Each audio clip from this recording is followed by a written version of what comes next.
meeting in December. We've not had one in December since I've been here, so there won't be one this year as well. 2 weeks from today will be 2025.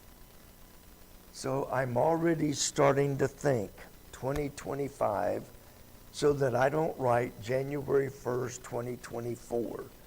I've done it every year, but I'm trying to catch up this year. One other quick thing is we gave new names and phone numbers out, last week or week before? It's been a week or two ago. Well, somebody got a hold of me this week, and I have you two living in different towns. You live in one town, you live in another town, so we will correct that and get a new list.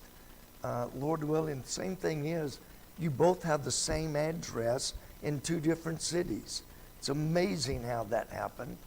But we'll get that corrected and get you a new sheet, hopefully by Sunday. All right, we're down to the end of the biblical worldview. It's Genesis chapter 1, chapters 1 through 11. Lord willing, we will finish 11 tonight.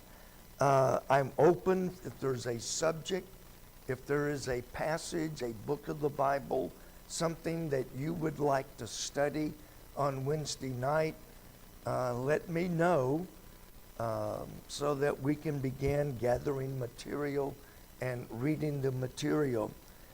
But thus far, we've seen what I believe the Tower of Babel was. It was a huge building that they never intended to go into the upper atmosphere because they were smart enough.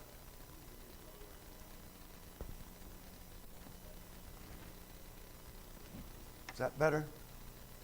All right. They were way too smart to think that they could go into the outer atmosphere of space and survive. So a lot of people, me included, think that it was some kind of an observatory where they could look up into the sky and could see and worship the sun, the moon, and the stars. Well, wouldn't they need a telescope? Well, who knows, but what they may have had a primitive telescope. There are some people, and I'm not going to get into all the evidence because it's kind of on shaky ground, but it is evidence that they actually could have had electricity before the flood. So, the idea that they could have had some kind of a prehistoric, wow, I just bit my own tongue off, some kind of early primitive telescope that would allow them to look and to worship the sun, the moon, and the stars. So we looked at the purpose was 1, to disobey God and not be scattered. 2 was rebellion against God in refusing to scatter. And 3 was the worship of false gods. Those were their 3 major sins. Tonight we're going to look at what happened because of the tower. It's been said that for every cause there is an effect. No matter what it is, for every cause there is an effect. Some effects are greater than others.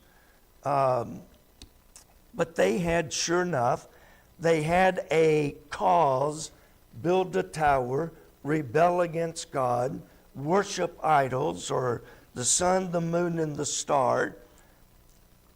And their cause or their action had an almost immediate reaction. How many of you have ever seen one of those things where, you have the most simple would be you have two balls hanging down, and you bring the one ball back and hit, it'll swing the other ball out, it'll come back and hit, and it'll do that all day long. You know, if you get the right kind and the right size and the right balance, they'll just keep hitting each other, boom, you know, almost indefinitely. One ball hits another, that's the action. The other reacts, comes back, acts, reacts. And if I were to have, well, I don't know if I could, you or not, I need somebody that's not as big and muscular. We don't have anybody. Well, yeah, we could do Noah.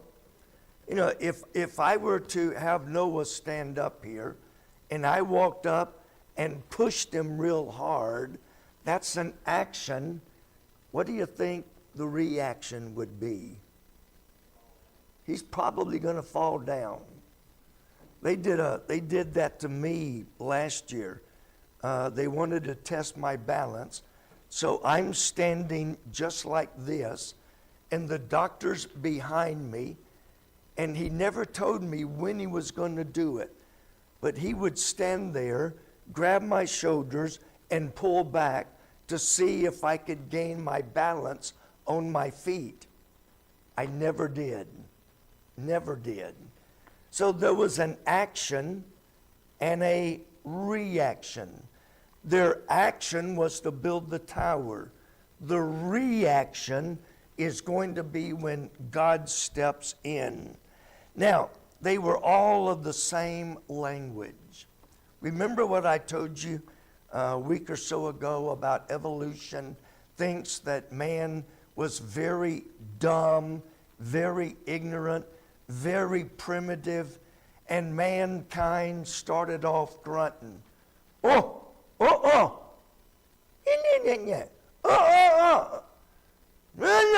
You know, just grunting back and forth. And finally, they began putting objects with words. Bottle. Bottle. Bottle. Kind of like teaching a kid to talk. Have you ever taught a kid to talk and identify words with objects? What is this? No, it's a car. What is this? Car. What is this? And they think that's how man eventually learned to speak. The other one that is still very popular with grandkids now, it hasn't gone out of style yet. Can you find the bird in that picture? No, that's a tree. Find the bird. No, that's a car. Did y'all do that? Yeah.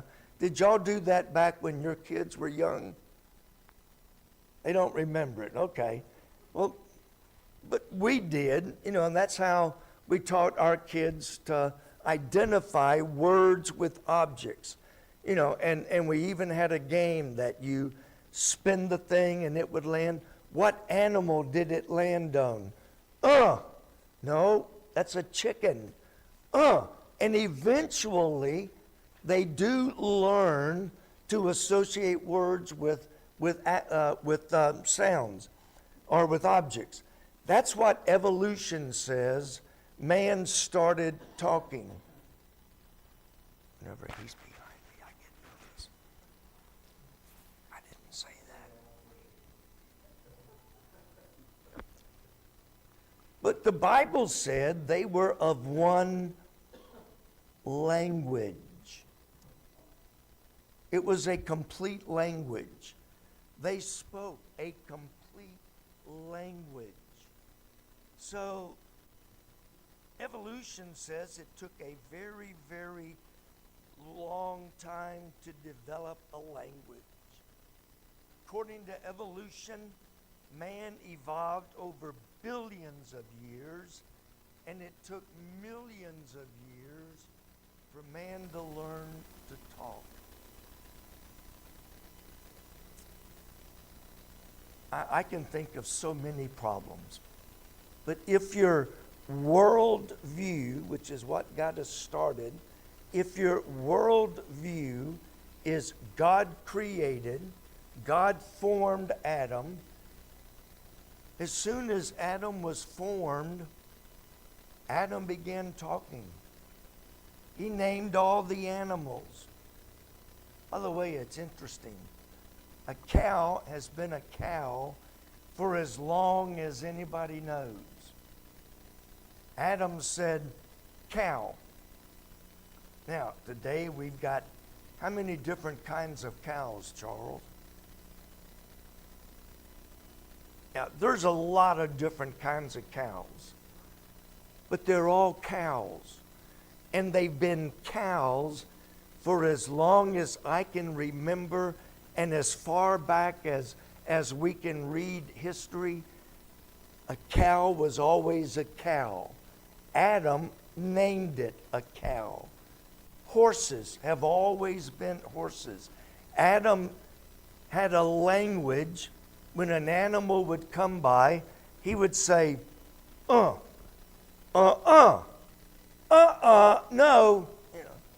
No, he named I can't even name every animal in the world. I can't even name all the dinosaurs. I know there's T-Rex, I know there's T-Rex, and I know there's T-Rex. But I don't know all the animals. I don't even know all the kinds of cows. I don't know the horses. I know there's a lot of different kinds. So Adam could very well speak. When God brought Eve, Adam said, I'm going to call her, whoa, man.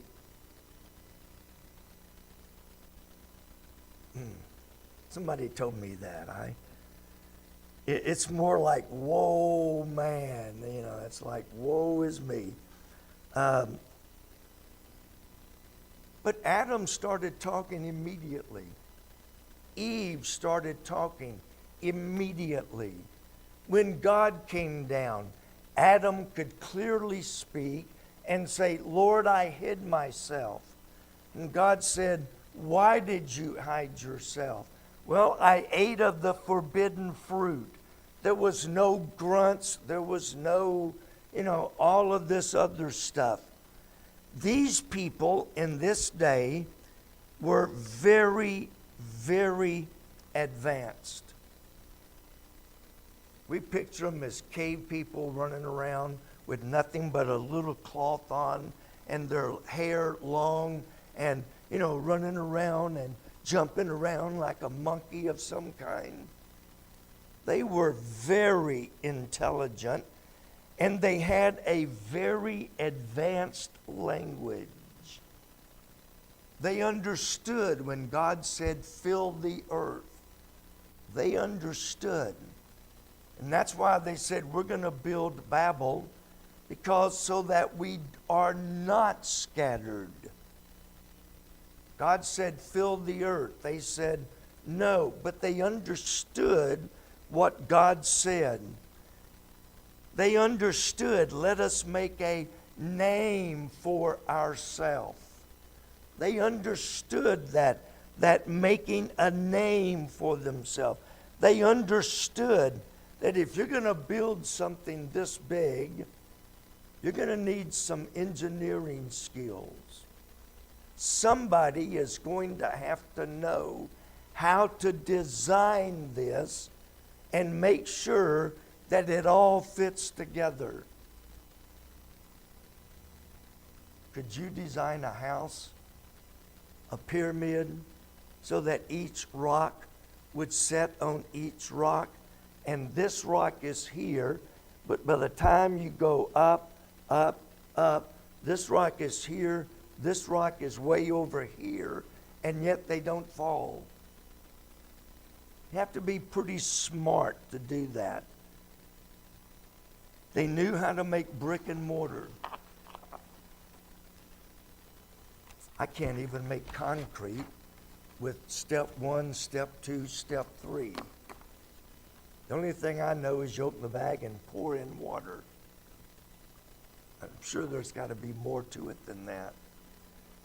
They don't sound like a bunch of ignorant cavemen going around trying to explain to each other how we're going to build this great big tower. What were the consequences or the reaction? God confounded their unified language. Now, I don't pretend even 1,000th of 1%. I don't pretend to understand God. I don't understand omniscience. Which, by the way, what does omniscient mean? Yeah, that's why I go over and over the same thing. Omniscient means I know everything about everything. You know, the latest fad is artificial intelligence. They are now learning that artificial intelligence doesn't know everything. In fact, and I could have told them this, artificial intelligence only knows what people put into it. Remember when computers first came out? Junk in, junk out. Did you ever say that? Junk in, junk out. You did. Yeah. If your computer is spitting out junk, that means you put in junk. Many places that push AI are feeding it nothing but liberal left-wing propaganda. So when you say, who was President Reagan?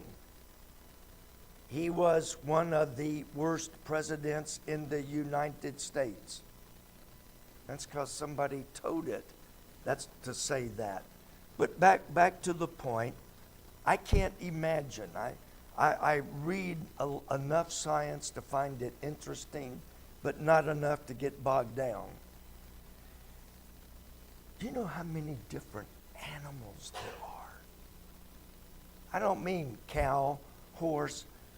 I mean, I've seen pictures, actual pictures, from way, way down in the ocean floors. Maybe not all the way to the ocean floor, but way, way down. Beautiful, beautiful, beautiful animals that you will never see on land. Imagine a squirrel. Imagine a turkey, other than eating. You know, God made beautiful animals, thousands of animals, with but a word. So it's not hard to go from let there be land animals to let there be thousands of languages.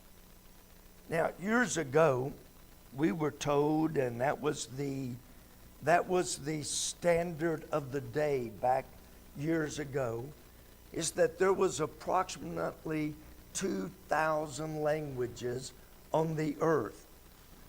I asked Siri today, Siri,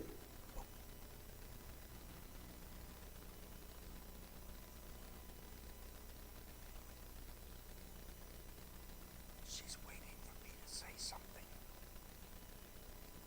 Go away. Now, when you say that word, she immediately pops up and wants to know what your question is. But I asked this thing on my phone, I said, how many languages are there on the earth today? And she quoted Wikipedia, if you're a fan of Wikipedia. There are today, instead of 2,000, there are between 5 and 7,000 different languages, not counting dialects. You know, we speak English. We speak English in America. But do you know how many different kinds of English there is? There's, y'all come see us. Y'all come. And there's, yous guys come see us. There's potato and potato. And when we went to Australia, the language, they speak English. But their words don't mean what our English words mean. And we had to learn that it's the same word, but they have a different meaning for it. And so the fact that God could come up with even 2,000 languages is no problem whatsoever at all for God. Can you imagine how this would affect the Tower of Babel? You got somebody building, and you know they've got their building, you know, and he says, "Bring me some mortar."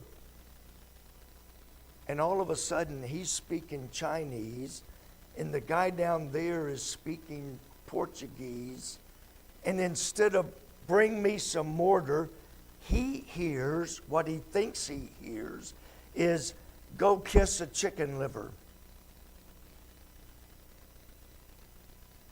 And that phrase popped in my mind. There's no scientific reason for it.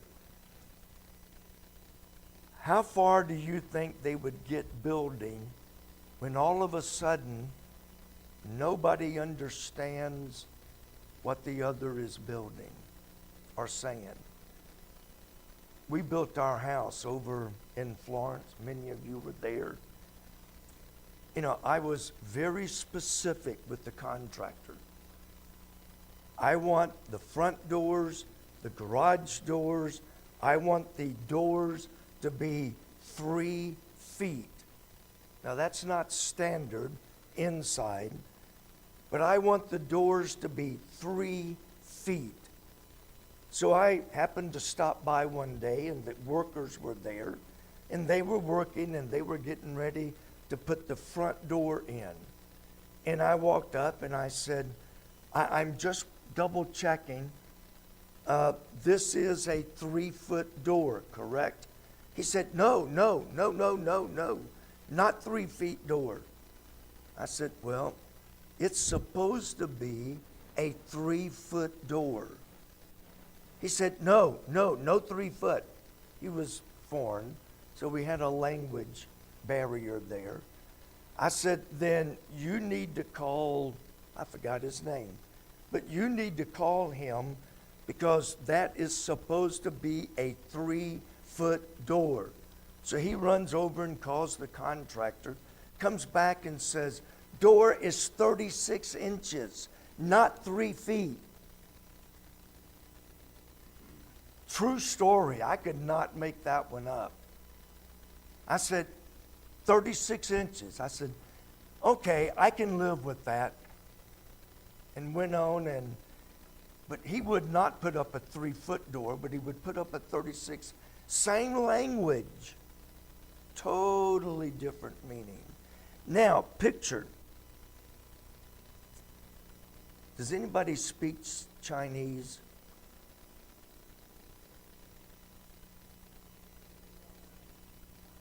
Only what? Okay. All right. I walk up to you and I say, Ohayo gozaimasu. Did I just insult you, or did I ask you to get something for me? Now, that's the only Japanese I know, by the way. ¿Cuántos años tiene usted?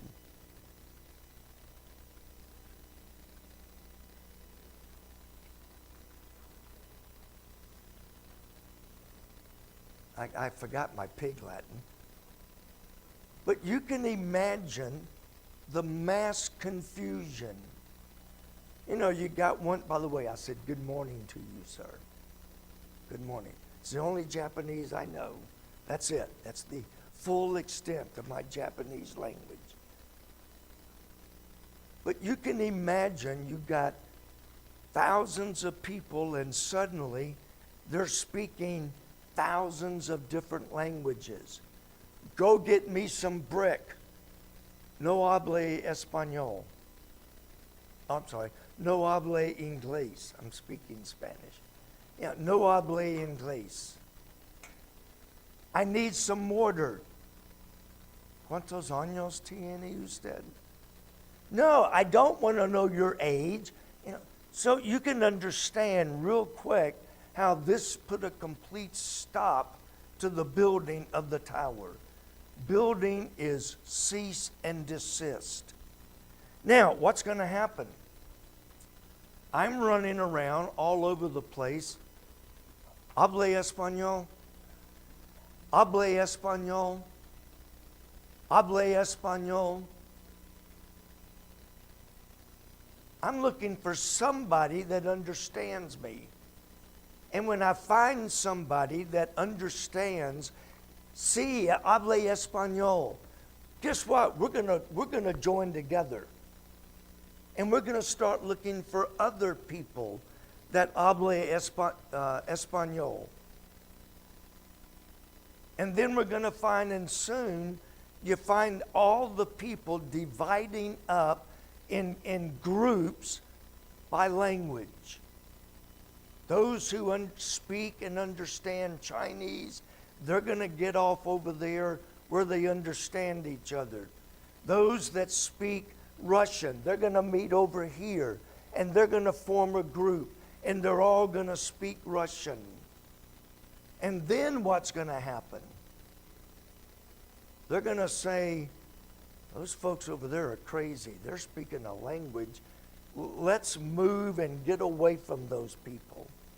And so they begin scattering and doing exactly what God had said do in the first place, was to fill the earth. They would not do it voluntarily. But when God confounded the language, of necessity, they began by language moving off into different places. And then what happens? Now, this is shortly after the flood. You could not do this today, but you could back then. Abraham married his half-sister. Jacob married his cousins. We find that, Isaac married a cousin. And so there was, it was okay to marry a relative. They didn't have all of the polluted genes that we have today. If I've got corrupt genes and you're my first cousin and you've got the same corrupt genes that I've got and we procreate, what are the odds are that that child is going to be severely deformed? So the broader we marry from the group, the less likely that we will have the same matching bad genes. But back then, their genes were not polluted. So they could marry their sister. They could marry their cousin. So you've got 1,000 people here. They all speak Spanish. And they begin marrying. And let's say that I have really slanted eyes, and you have really slanted eyes. The odds that our kid will have really slanted eyes are very high. So within each group, they would develop certain characteristics from inbreeding within that nationality. Don't ever use the word race. It's nationality. And so the Chinese develop certain characteristics.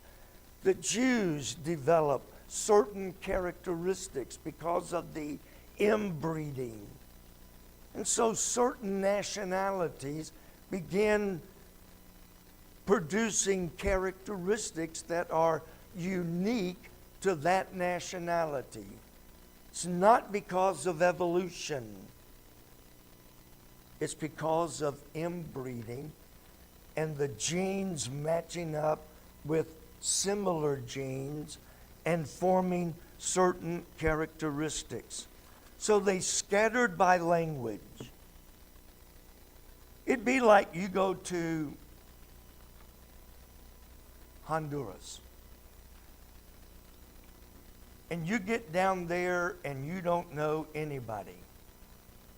Now, when I went, I knew Brother Tweet and Sylvia, and we all spoke English at home. But when we went out, I was as lost as a lost sheep could be. We would go out and they would be talking, and I had no clue what they were talking about. And then one day you're out shopping and you find somebody from Florence, Kentucky. What's going to happen? Now you've got a common bond. And I may never have met that person before, but we are from the same area. We speak the same Kentucky language, and we're going to form a friendship, and we're going to start talking to each other, and we're going to start doing things together. A couple of years ago, we were in a restaurant, and my daughter and her family were with us, and I noticed there was a table right over about where Bernice is sitting, and they were all deaf, and they were talking back and forth to each other, and I'm watching them, eavesdropping a little bit. And so when I got done eating, I got up, walked over, and I began talking to them in sign language. When they found out that I knew sign language, it's like,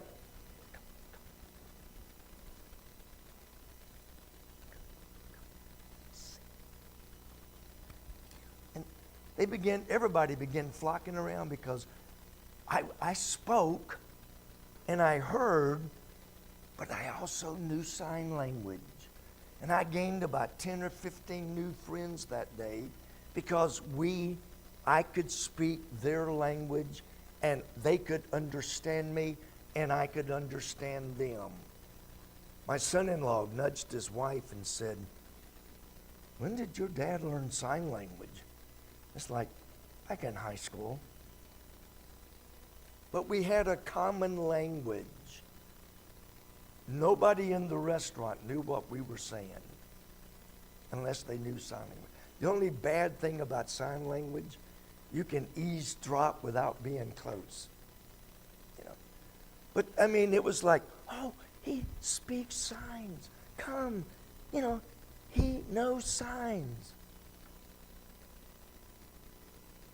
Same thing here. They found people, they grouped together, and I've already covered page 8, so I'm not going to cover it again. But from this tower, they did what God said do, even though they said, "We will not do it. We will not scatter." God says, "Yes, you will." "No, we won't." "Yes, you will." It's like when Mom would tell me to do something. I don't want to do it. Okay.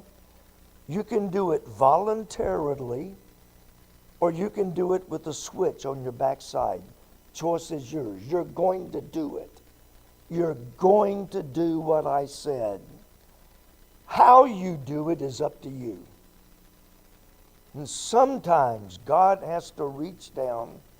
By the way, I think it's funny. They were going to go up to heaven. God had to come down to see their attempt at reaching heaven. But God says, you're going to do this. No, I'm not. You're going to do this. You'll either do it voluntarily or you'll do it with a switch on your backside, but you're going to do it. And when God says you're going to do it, trust me, He knows how to get our attention better than Mom ever could. Be careful telling God no. If He says you're going to do it, you're going to do it. You know, it's like I used to hear people say, well, I can't afford to tithe. Yeah, well, okay. You think you can't, but you can come up with $3,000 for a car repair. You can come up with $2,000. God said, you're not keeping that money. That's my money, and if you're not going to give it to me, you're not keeping it. I'll give it to the plumber. I'll give it to the mechanic. I'll give it to the refrigerator salesman. God says, you're going to, one way or the other. And you know what I have found out? Tell me if I'm wrong, Charles. But a horse will respond much better to a sugar cube than they will a whip. When God says, do it, you're a whole lot better off doing it the first time around.